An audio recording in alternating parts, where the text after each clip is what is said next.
So Alan, this big issue, of the Goan Mangalorean relationship.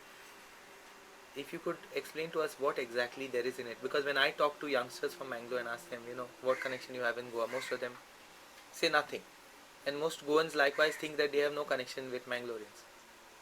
So you were talking about this book that your grandfather had. No, that was my uncle Uncle. who had. Uh, well, that set me thinking, and really trying to find out much more.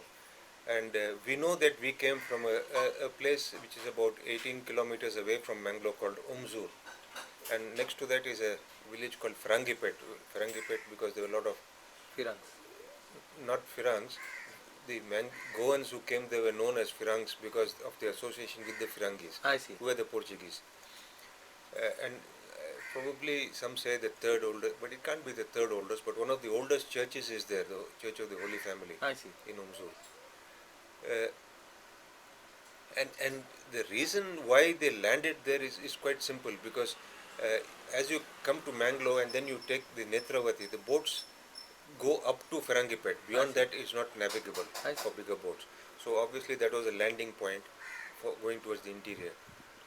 And it was at that time a very major time of disturbance in the Ikeri kingdom as well, Yeah. because uh, there was a internal conflict. The Nayaka Shomshekara first had been assassinated. He had poisoned. He This had is gone a which little year? mad. Which year? It's around 1678.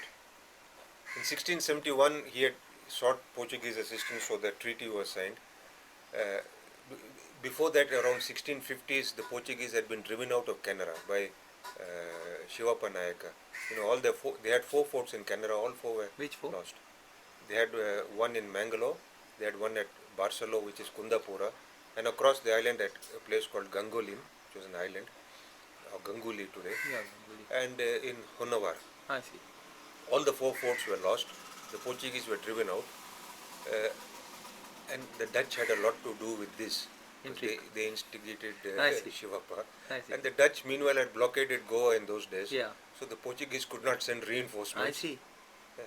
Not that they could afford to send because Yeah, yeah. Portugal was in Bad state. desperate states. And this, Interesting. and The this, kind of intrigue and the kind of rivalry is interesting. We normally don't keep track of all of this because it's so remote and no, but unless you understand the Dutch-Portuguese rivalry as well, yeah.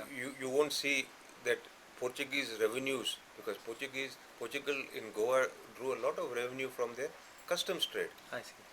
and the trade and the customs had been practically destroyed by these.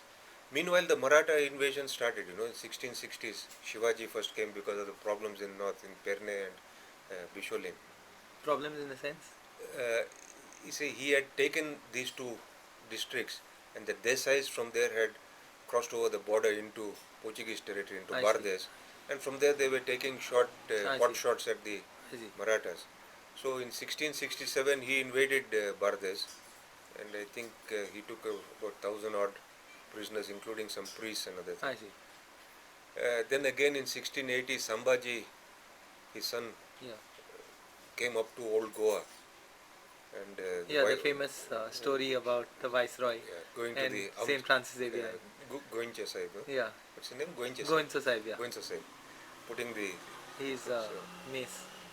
And then again, as you went a little further on, 1739 in the north, the province of the north, as Basen up to Salset, Bombay Salset, not Salset. There was some provocation there, and the Marathas decided to wipe and reclaim that area. Very interesting talk the other day at Xavier Center on the forts of the provinces of the north. Okay. I have bits of it on YouTube. Oh, that will be good because I have missed that. Yeah. But that eventually ended up in the province falling and a lot of people migrating from there into Goa. And collapse of the revenues and all that. Everything. And people came here, and that put additional strain on the people here. And so there were a lot of migrations from that time. It became very difficult to survive.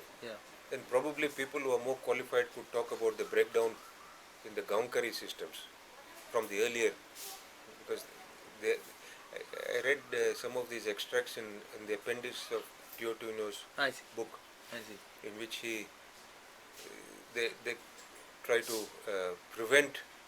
I mean, the Gaonkaris want to make sure that the existing Gaonkaris don't sell I see. to Portuguese who are not interested in staying there and cultivating it, but just want revenues. So the fields started drying up, the bunds started breaking. Hmm. It's a complex and intricate system. Once part of it breaks, the full thing goes. Yeah. And probably a little bit of the Inquisition there also putting pressure on Hindus, Yeah. converts not to revert to the Cultural old, practices, religious practices. relapsing. So all this put together created a lot of migrations, and because of the So, how many percent of Goan, of Mangalorean Catholics, Konkanas would be Goan today? Large percentage or significant or what? of Mangalore's Catholics, Yeah. no, I don't have statistics, but I think probably more than 80-90% would be of Goan origin. And of the Konkanas, the Hindus? No, the Konkanas and Hindus not so much, because the Konkanas would form a much lesser percentage of this Hindu population there. Because in Karnataka, you got the Bunds, you got the Kannada speaking, you got the different tribes, the Koragas, you got the Billavas, and so many other people. So, in terms of understanding the past, how do we go ahead?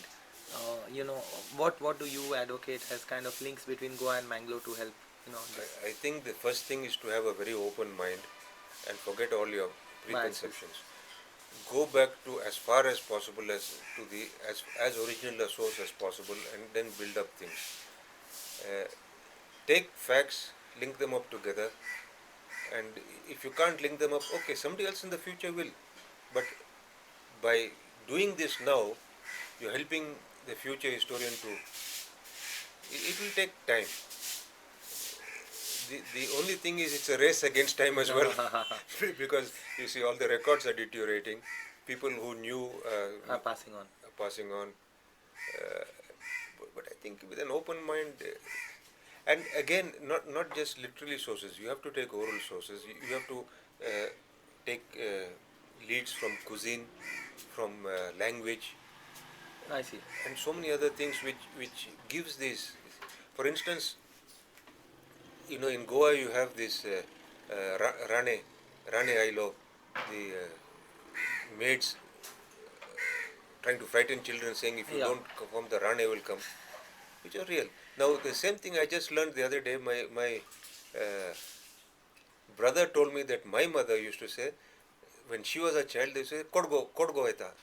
Kodgo is the Kurg. I see. Kodagu. Kodagu.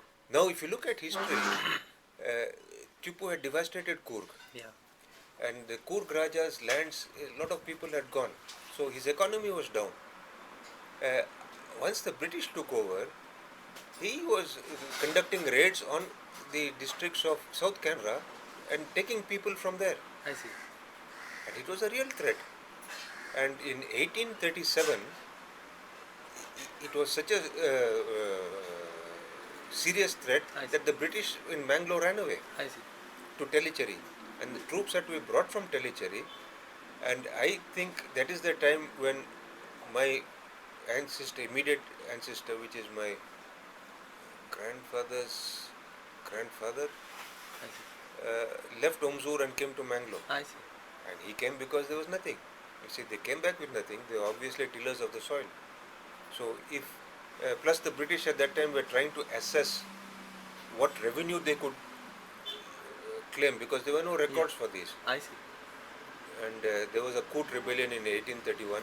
So in 1837, with this breakdown, I think the first Joachim Jackie, he came to Mangalore, then his brother Simon, then another brother left, and Diego went to Urva, then one went to Padil, that was Anthony, and two other brothers remained back in Umzu. So the family broke up. I see. And your next book is going to be fiction? No, the fiction I have already written. Yeah. I'm looking for a publisher now, which is a very interesting thing, because I've tried to write in very easy, readable language. But historically accurate. Yeah, but it's not so much of history in it as local customs and such. For instance, there's the Dukor, homegrown pig. I see. Then it is uh, based around Tipu's time, which was about 9 months I see. there. So a lot of things are there. Thanks and all the Okay. best. Thanks, Dhanyawad. Rico. Lovely talking to you. Same here. Same.